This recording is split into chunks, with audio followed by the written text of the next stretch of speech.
Hey, morning everyone. We're back here. Now I got a call yesterday that the machine was repaired. The carburetor was plugged up. So it's been cleaned out. I'm going to get some filters to filter gas so when we put gas in it, it's filtered gas. I'm hoping that that'll take care of the issue. We got 4 more of the ebony trees here today. We're going to get those planted. And I'm also going to take home a large amount of compost. I've got sweet potatoes at the house that I need to plant, and what I'm going to do is I'm going to plant some in barrels at the house. We will be bringing those sweet potatoes out here soon. We will be planting them, but for now I'm going to plant a whole bunch of them in pots, in big huge barrel containers at the house, and then we'll go from there. I've been talking with the guy at forestry, and he says as far as this teak, the fungus is teak got, the guy doesn't think that it came from the flooding, although that's the only thing that makes any sense to me. The fact is, these teak, they looked fantastic, then we got flooding, and then they died, so it doesn't make any sense that it's not connected to the flooding. But he doesn't think it's connected to the flooding, so they do want to come out and take a look. And he did suggest that we just cut them off and let them spring back from the roots. So we're going to be cutting them down and hope for the best. Now, I have a general rule when it comes to watering.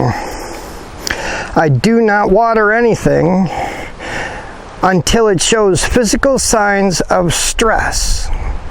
And the reason for that is if you water them too much, they become comfortable. They're not reaching and hunting for that water, and the deep roots are what's going to save these trees. Once their roots get a good 10, 15 feet down, they're in good solid water. And as you see, I'll show you right over here, we've got a blue maho there that's not had any water. And right here, we've got this beautiful mahogany. Again, no water. They're doing just fine.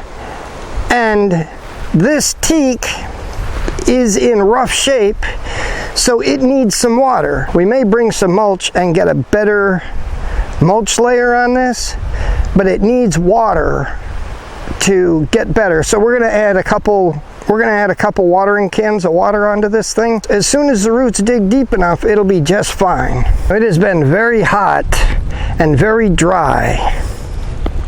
If you look around, all the soil around us here, it's all dried and cracking. By the end of this week, it'll be September, and September is when our rains start.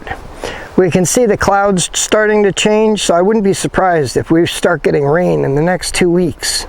So the next 2 weeks, we need to get trees planted so they're getting properly cared for by the rains.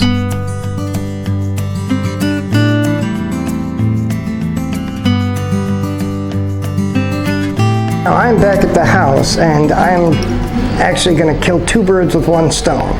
We've got a little inflatable kiddie pool that pretty girl has been bugging me endlessly to go play in. So we're going to set that up, but that needs an air pump to pump it up. And I just happen to have a 12-volt air pump that I keep in the truck. I can't get the truck back to where we're going to set up the pool. So what I've done is I fired up the generator.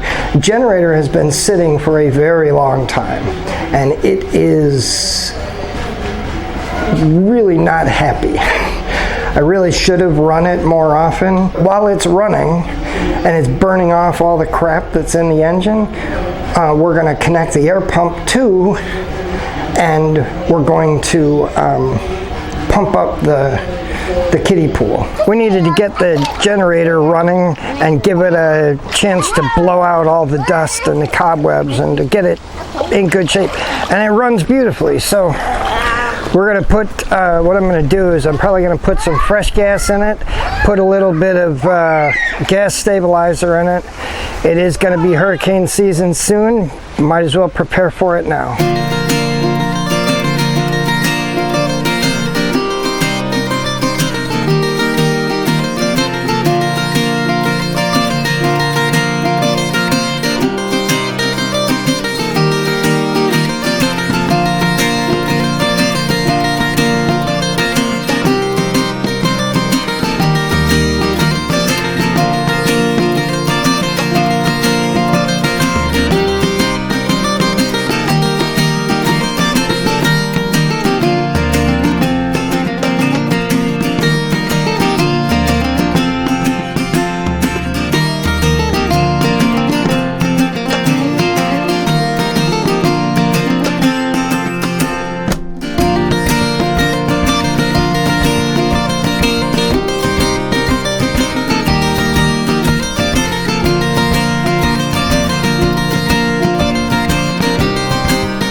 some of you will remember at the Denby Fair, we were able to get a hold of some Beauregard sweet potatoes.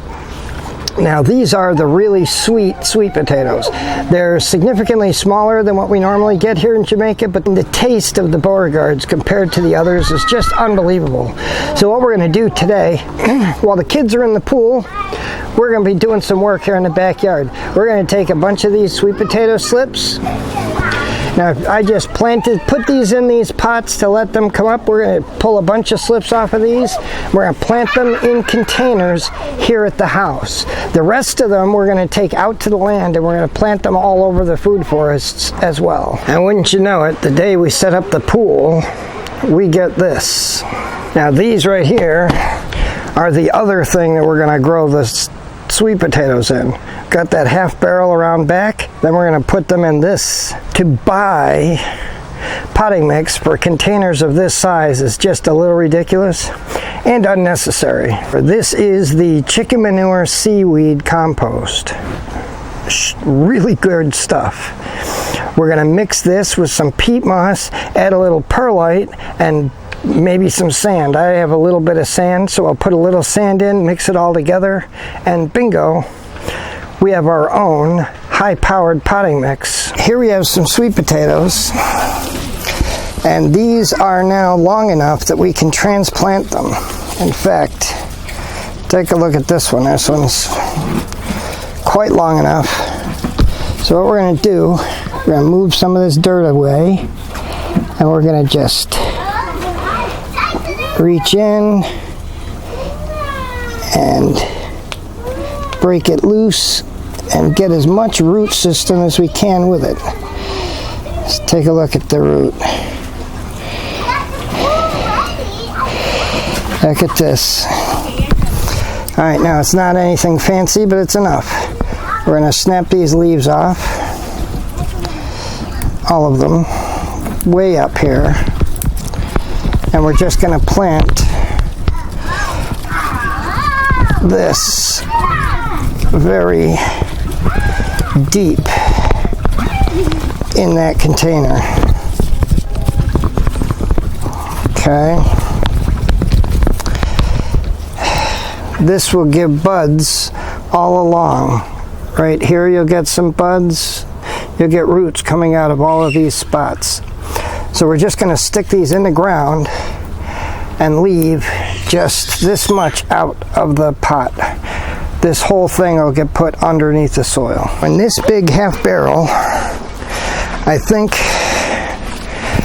what I'm going to do is plant 4 of these in this big half barrel. We've got this big clump of roots right here. So we're just going to create a little trough and get this in here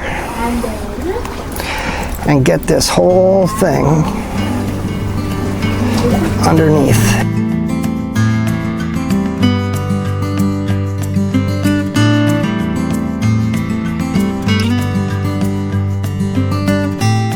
Now there's another way to plant these too.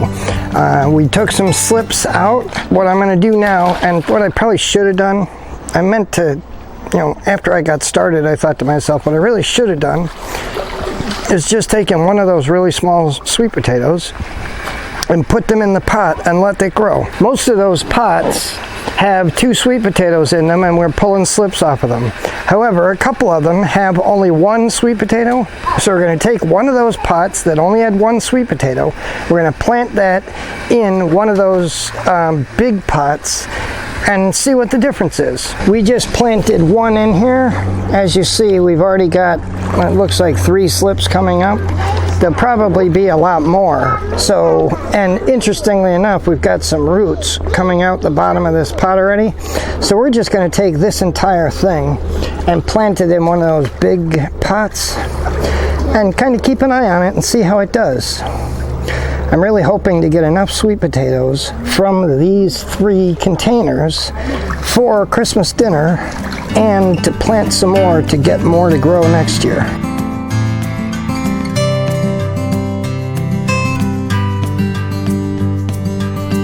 events at the house took longer than I thought, but that's all right.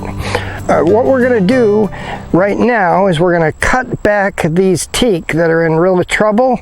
We're going to cut them all back and hope that they spring back. One of the things I really need to do is put a chicken coop up and put some chickens over here. We do a lot of different things. The reality is what I need to do is put some chickens here so the chickens can control the bugs.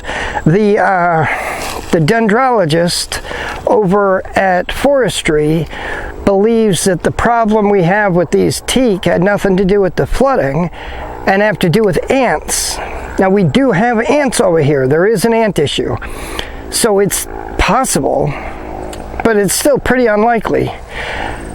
That being said, I'm not going to rule it out. The best way for us to deal with ants would be to bring some chickens over here and put the chickens to work. Here's our now dead, looks awfully dead to me, teak.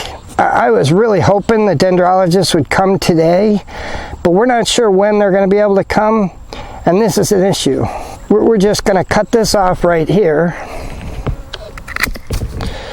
There's still some green there. We're just going to hope it comes back. There's no two ways about it. This thing suffered something fierce. And, man, it just looks dead. It looks dead, dead, dead. Now, this teak is in rough shape. This teak is in rough shape in so many ways. The tip is all useless and dead.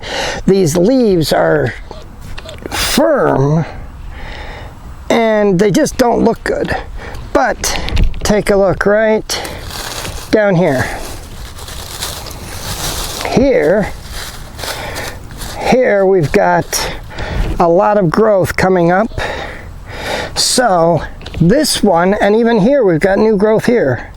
So this one suffered, but looks like it's bouncing back. I'm really hoping that the two that were hurt real bad can bounce back the way this one appears to be.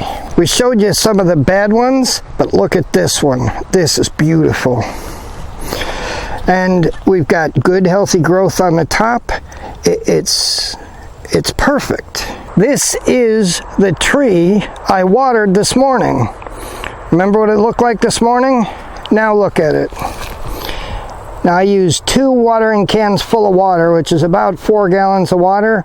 I don't plan on watering this again for probably another, I don't know, I bet it'll rain before I have to water it. But again, you only water when something shows signs of distress. This was clearly in distress this morning, so it needed water. And now it looks beautiful. Now, one of the things that I'm doing is this stump is regrowing. This is guango, and guango is a legume. I don't know its Latin official name, but here in Jamaica they call this guango. This is a legume. It is giving us nitrogen in the ground, but we want to encourage this tree to grow, not this tree. So we're cutting all of the good off of this, and we're laying it down as a mulch around that tree. This way, this tree benefits, this tree will eventually die. Now, I'll probably be able to coppice this 10 or 20 times before it finally does die, but it will eventually die. And this tree, this silky oak here, will benefit from all of the organic matter produced by this tree right next to it. And let's not forget, this tree being a legume is putting nitrogen in the ground, and the nitrogen that's in the ground from this tree is feeding off of, and so is that ebony over there. To be totally honest, guys, I'm pretty excited about how things look over here. We've got a lot of good-looking trees. The silky oak and the mahogany seem to be the best performers so far, but the ebony is right there with it. I think that if we had not had that massive flooding, we'd still be looking at some really, really beautiful teak. But we do have some good teak left. We're seeing results, a lot of good results. We're seeing them. It takes some time, it takes some patience, it takes a lot of sweat, but we're getting results. These trees are here, they're growing, they look good. For now, we're gonna head home, and we'll see you guys next time. God bless everyone.